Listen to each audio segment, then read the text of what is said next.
What's up, interpreters? My name is Kendra Raines. I'm from a tiny little town in Arkansas, brand new to the world of interpretation, but I've been a radio broadcaster for 25 years, and I'm glad to be here. What's up, interpreters? This is your membership coordinator, Madison Hyatt. What is up, interpreters? I'm NAI's Executive Director, Paul Caputo. Kendra, welcome to the podcast. Welcome to NAI. Welcome to the field of interpretation. Thank you so much. It's wonderful to be here. I am brand spanking new, and just it blows my mind how big this field is. I had no idea, honestly. Interpretation is everywhere, whether people know they're doing it or not. So we're glad that you're here. We discovered you through the NAI forum where you introduced yourself. The NAI forum exists in the member area of the NAI website, and many people who are new to the organization and new to that forum have gone in and introduced themselves and just said, "Hey, I just joined and I'm happy to be here." And so you did something like that. And I try in my role to get in there and just say hello to everybody who has been introducing themselves. And so when I saw your introduction that you had been in radio for 25 years, that you had discovered interpretation, I just was so fascinated by the overlap in, this sort of public radio, not public radio, but this public job that you have in the world of radio versus, or not versus, because it's not going to be versus, but incorporating that with interpretation.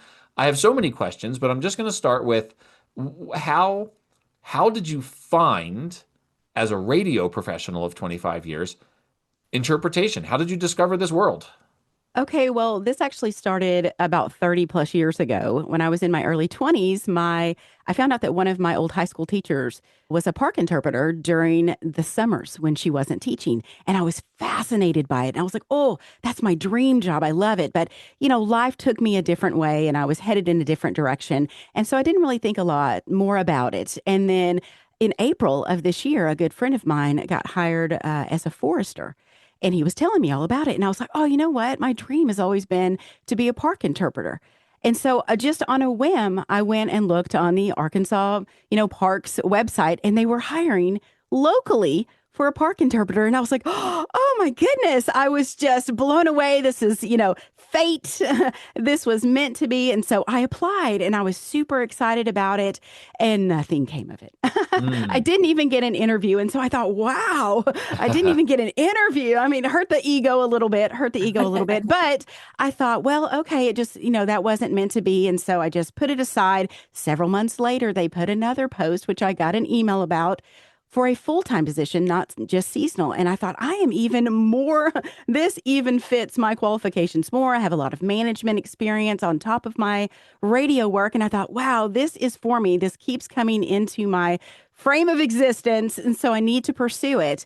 And one of the parks that I was looking at, we decided, my husband and I were on a road trip. We stopped in there and they had on the wall just a meet our interpreter. And there was his picture and there was information about him. And it said he had a CIG and he was a member of NAI. And I said, oh, that's the thing. That's the thing I need to get their attention. So they will finally pay attention to me. So as soon as we got home, I signed up for the class, which was the following week. So it all happened very fast. I went through Monique's class while still working full time and doing all of my radio stuff on the same, at the same time. And it was what I realized during her class was, I'm already doing this. This is what I've been doing for 25 years. The difference was that I have to take a lot of information and then put it where people understand it in 1 minute or less because I am a radio DJ. And so I'm talking in between the music or right after the music. And so I really have to condense it. And I thought, man, I'm really made for this. And this is what I've already been doing for so long, speaking at remote, speaking at concerts, so it just seemed like it went together. But again, nothing has come from getting my CIG or NAI with the Arkansas parks. It just still, I went and met with the superintendent and he was like, oh, you already have yours. That's usually something that we pay for and send someone to. And I was like, well, okay, well, I jumped the gun on that one. But, I thought it might give me a little leg up, but so far it hasn't. But that doesn't matter because what I realized during Monique's class, and I'm just talking your ear off on this, but what I realized during Monique's class was that the field of interpretation is so much more than just a state park. and the jobs that are available in interpretation are vast. And I was like, wow, this certification is going to help me, maybe not right this second in my career or life, but at some point I will be using this, whether it's in the park system or it's being a character at a museum, which I would love. I'm a voice actor also. And, I've been on video games and feature films, and I love to be a voice actor. And I thought this is going to just really benefit me. At some point in my life, I'm going to see it, even though it's not been immediate. It hasn't been immediate, but Madison has the next question, but I'm going to jump in as I promised we would. First of all, just to clarify, when you say Monique's class, you're talking about the interpretive guiding course that you took with Monique yes. Thompson, who is one of our most prolific instructors and a recent guest on this podcast. I need to jump in. What feature films have you been on? I've been on Omaha, which these are like Sundance films, like Omaha, 1 in 300 million. Gosh, you put me on the spot now because there's been so many. If you went to my website, Okay. KendraRaines.com, I've got a lot of them listed there. And then I just last week recorded for a video game, a part for a video game, which I can't say which one it is yet, but it's coming out in 2026. And I'm super pumped about it. It's like one of my favorite things that I've gotten to do so far. And so Hmm. that's a lot of fun to be a character in that way. But Well, that's very exciting. it is exciting. It really is. So I did have a question. Has what you learned in Monique's class affected what you do in your work in radio? So, as far as what I do on radio, I feel like I already was putting so many of the things that I learned. I already do that every single day. But where I do feel like it has affected is my content creation because I do have like a TikTok page. I haven't been as active this year, but I thought, this isn't working out with the park system. But what I can do is still create content online for my love of nature and my love of hiking. And I can still take people along with me using these things that I learned. And I have more than 1 minute to talk about it. And so I really am going to really start using that in 2026 to kind of make my TikTok and online content go another way for my love of nature and to really, start talking about those kinds of things. And I love the way that it's broken down to build what you're going to be talking about. It just, my brain works really well with those guidelines of how to build it. And so I'm looking forward to using it more in my content creation online. So you mentioned acting and you mentioned a love of nature. Obviously, Arkansas State Parks has cultural sites, historical sites, natural sites.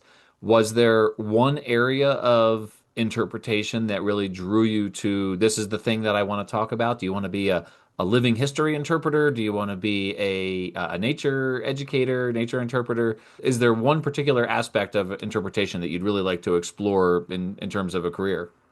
Honestly, I started wanting to be a nature interpreter because I have just, since I was just a small child, had like a very deep connection with nature, with trees, with, seeing the earth as a living being. And so I've always just had such a deep connection with nature. And so that really was what pushed me towards it. But the more, like I said, I saw the vast amount, I would be interested in doing like historical interpretation, being able to bring to life the stories of our cultures and things like that. So I'm actually it really broadened my horizons on it and opened my mind to all of the different avenues that I could go down with it. And so I'm kind of open to it. I'm really open to whatever comes into my universe with it.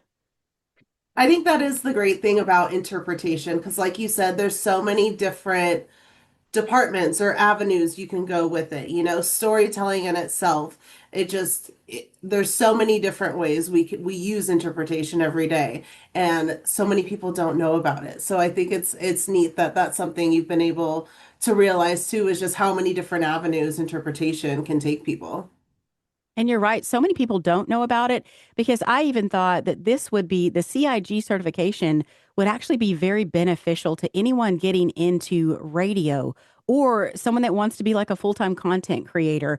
I get really worn out of sharing so much of my life because I am doing it. I mean, I'm on the radio 7 days a week all over the United States. And so I get a little burnout of it. And so I've kind of taken this year off from content creation a lot.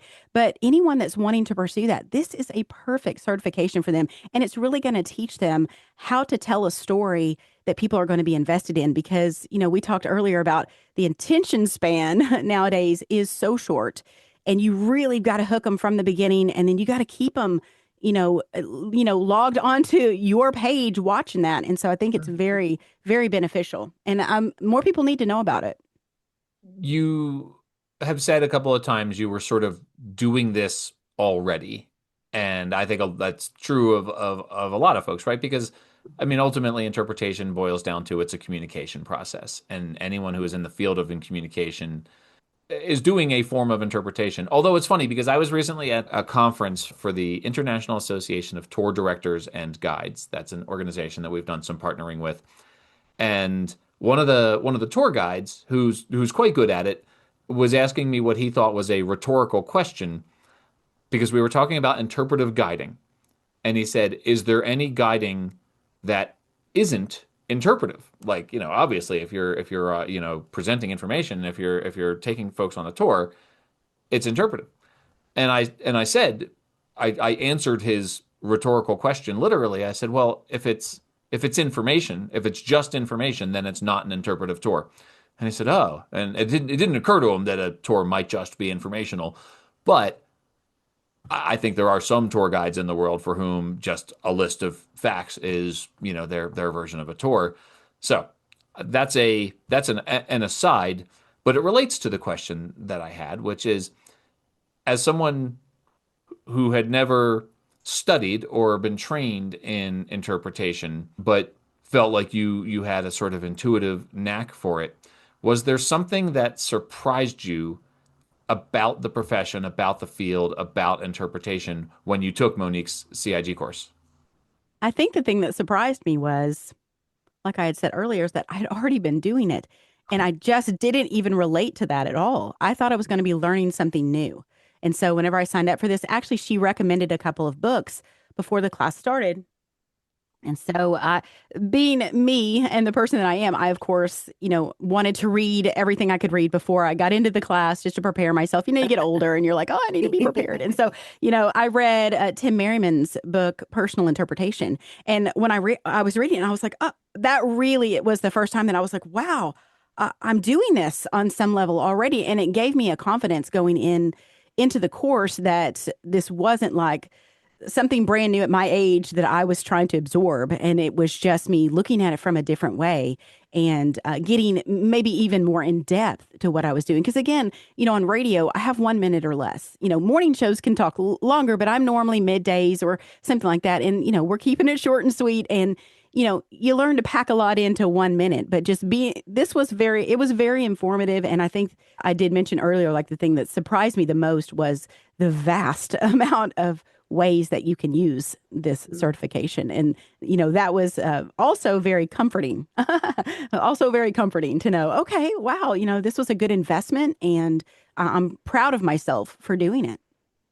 Because specificity is the soul of narrative, I feel like I need to ask, what kind of music are you introducing? What are you doing 1 minute at a time on radio? I am more of what you would call a personality. Okay. So Okay. there is kind of a difference. Like there are announcers who are just Yeah. telling you what music you just heard and what Yeah. music is coming up, and then maybe something about that. I'm more hired to be an on-air radio personality. And so Mm. people are listening in because I get referred to a lot as, they feel like they're listening to their best friend. And so I'm telling things about What my a great life. compliment. It is a great compliment. It really is. And I've always taken it that way. And anytime that people have shared, oh, you got me through a really tough time. Once when I was doing mornings, I had a woman call and say, every morning I have to drive by the spot where my son was killed in a car accident. It's going to make me a little bit emotional. And she said, it's listening to you every morning that gets me past that spot every morning. And so it's those kinds of stories that have made it like worthwhile of what I'm doing. And so back to your original question of the music, but I'm on all kinds of different formats: country, adult contemporary, classic rock. That's one of my favorites. I love doing classic rock. I do hot AC, which is a hot adult contemporary, playing. I feel a little bit too old for that one, but they insist that I fit in. And so I'm just like Auntie Kendra is the way I feel about it. These young folks listening to me, but I just talk about things that I read in the news and things that I find, interesting or whatever, and just put my take on it. And so that's kind of where mine goes. But I love the idea of for instance, doing my final presentation for my CIG, and we got to pick what we talked about. Well, I'm from a town called Murfreesboro, Arkansas, and I don't know if you've ever heard of that, but it's the home of the only diamond mine in the United States where you can go and dig diamonds and keep what you find.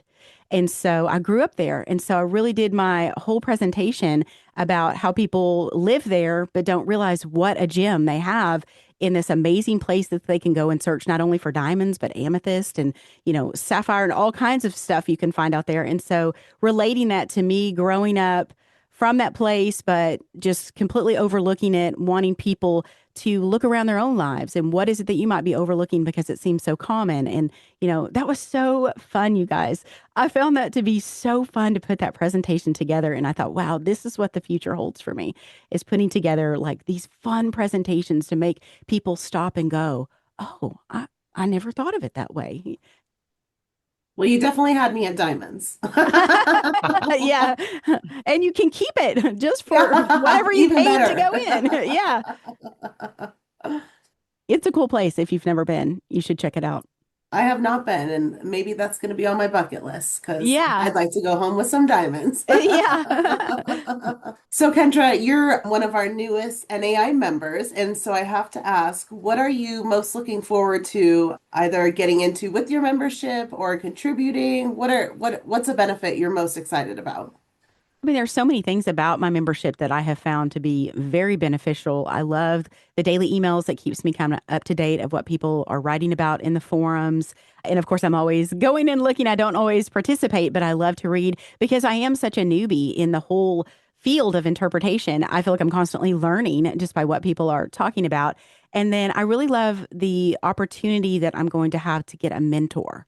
And so I did fill out like the mentee information. And I really look forward to getting a mentor because, I mean, in any field that you're in, I think that is so valuable. And it's something that so many fields don't take advantage of anymore is to get the knowledge from these folks that have been doing it forever and willing to share that information is such a big deal. And so I'm really looking forward to getting a mentor that can really kind of walk me through moving my career into that. I love radio and I'm not ready to give up on radio yet, but at some point, I might be too old to keep doing it. It doesn't, it's how old you sound. And so that's the key to it. But, at some point, I would like to make a transition into something that is more around nature and things like that I can get outside. That would be amazing. And so, I'm looking forward to that mentor relationship. And so I love that you guys offer that. Well, we're very happy to have you. Thank you.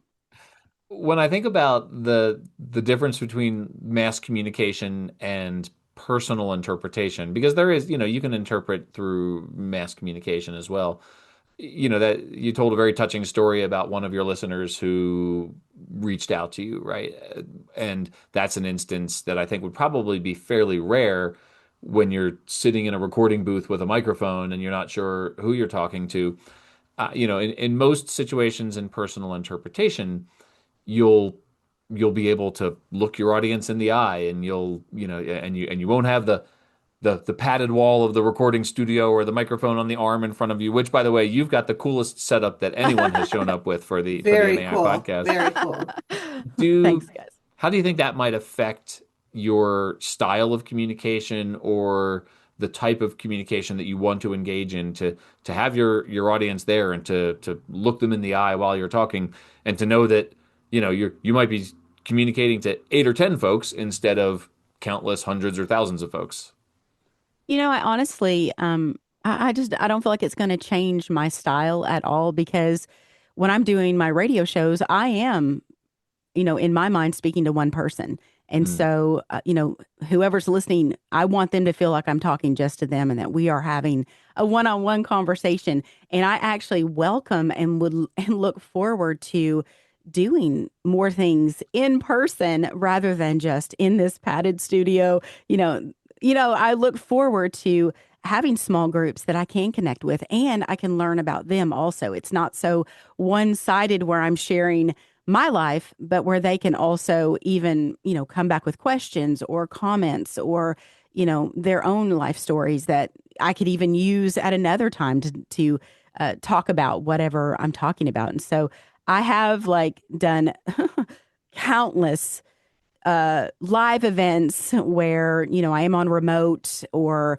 where I'm doing a concert or a four states fair, or, whatever I'm doing, the fair and things like that. And so I do love that interaction with people. And so that was something that really drew me to the park system. Was I loved the idea actually of, having a small group and getting to talk to them, and just like my love of nature, just they couldn't help but feel it because I was exuding it so strongly. And so, it's hard to put that through a microphone to go through the airwaves sometimes. And so I was really looking forward to that, and still look forward to it, because it's going to happen. It's going to happen.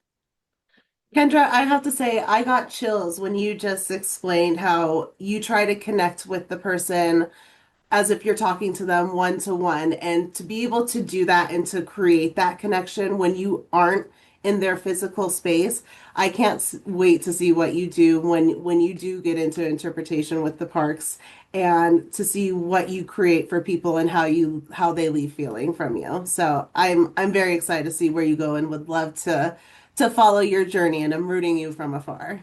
Oh my goodness, that is the sweetest thing. Thank you so much for saying that. That means more than you know. Thank you. Oh. I did have one last question. As you're looking to embark on interpretation as a career, have you gotten any advice, either directly or indirectly, from longtime interpreters, folks who have been around the field for a while?